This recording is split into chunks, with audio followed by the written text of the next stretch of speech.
Imagine a world where the fastest thing on land is a galloping horse, where cities are buried under tons of manure, and the night is lit only by flickering gas lamps.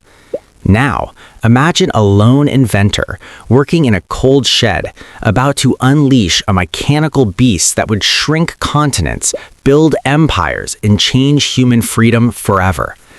This is not just the story of a machine. It is the story of how we conquered distance itself. This is the birth of the automobile. Chapter 1. The World on Four Legs. To understand the miracle of the automobile, one must first understand the absolute gridlock of the 19th century. In the 1880s, the world moved at the speed of a horse.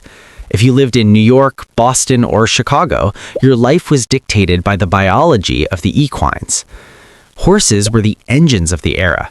They pulled the omnibuses, the delivery wagons, and the carriages of the wealthy. But this biological transit system had a dark side. By the late 1800s, large American and European cities were facing a crisis that reporters called the Great Horse Manure Crisis. Hundreds of thousands of horses produced millions of pounds of waste every single day. The streets smelled unbearable. Flies spread deadly diseases, and when a horse died of exhaustion, its carcass was often left to rot in the gutter for days because it was too heavy to move. Humanity was desperate for a solution. Inventors across the globe were tinkering with steam and electricity. Steam monsters were powerful but heavy, required massive amounts of water, and had a nasty habit of exploding. Electric cars were quiet and clean, but their batteries died quickly, leaving drivers stranded. The world was waiting for a third option, a compact, powerful, and independent source of power. Chapter 2. The German Pioneers. While America would eventually become the kingdom of the car, the spark actually ignited in Germany. Two brilliant minds, working completely independently of each other, were about to birth the modern automotive age. They never met, yet they chased the exact same dream. Their names were Nikolaus Otto, Karl Benz, and Gottlieb Daimler. In 1876, Nikolaus Otto cracked the code that made it all possible, the four-stroke internal. In the 1890s, bicycle mechanics Charles and Frank Doria built the first successful American gasoline-powered car in Springfield, Massachusetts. Soon, hundreds of small workshops across New England and the Midwest were popping up, each trying to build the perfect horseless carriage. But the real seismic shift happened in a city called Detroit, Michigan.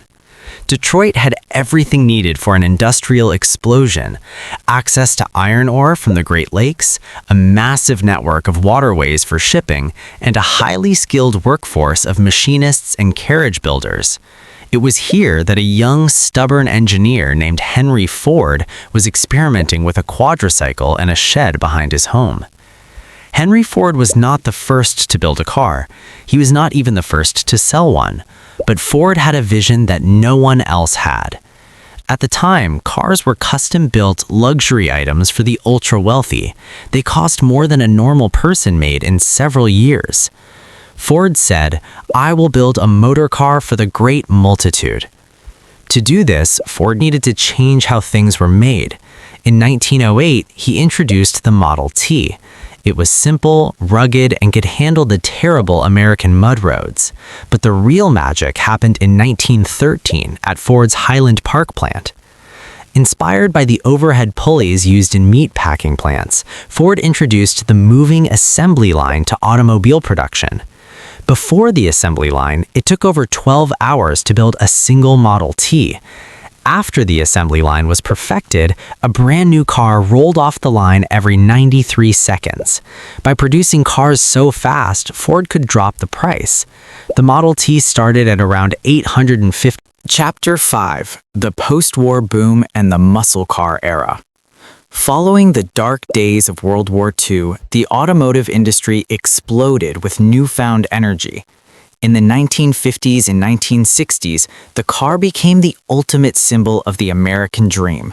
With the construction of massive highway systems, people were no longer just commuting, they were exploring. This era birthed the muscle car. Young drivers craved speed, and manufacturers responded by stuffing massive V8 engines into mid-size cars. Icons like the Ford Mustang, the Chevrolet Camaro, and the Pontiac GTO ruled the streets.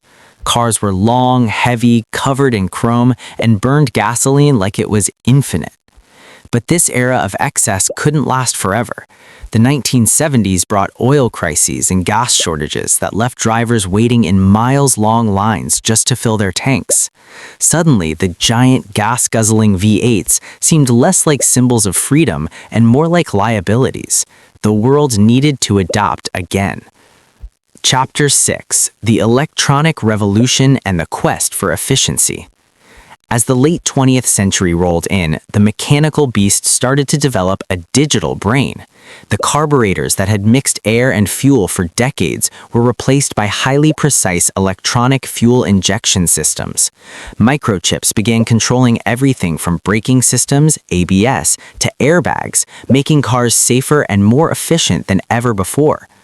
During this time, Japanese manufacturers like Toyota and Honda rose to global dominance. They focused on building smaller, incredibly reliable, and fuel-efficient cars like the Toyota Corolla and Honda Civic.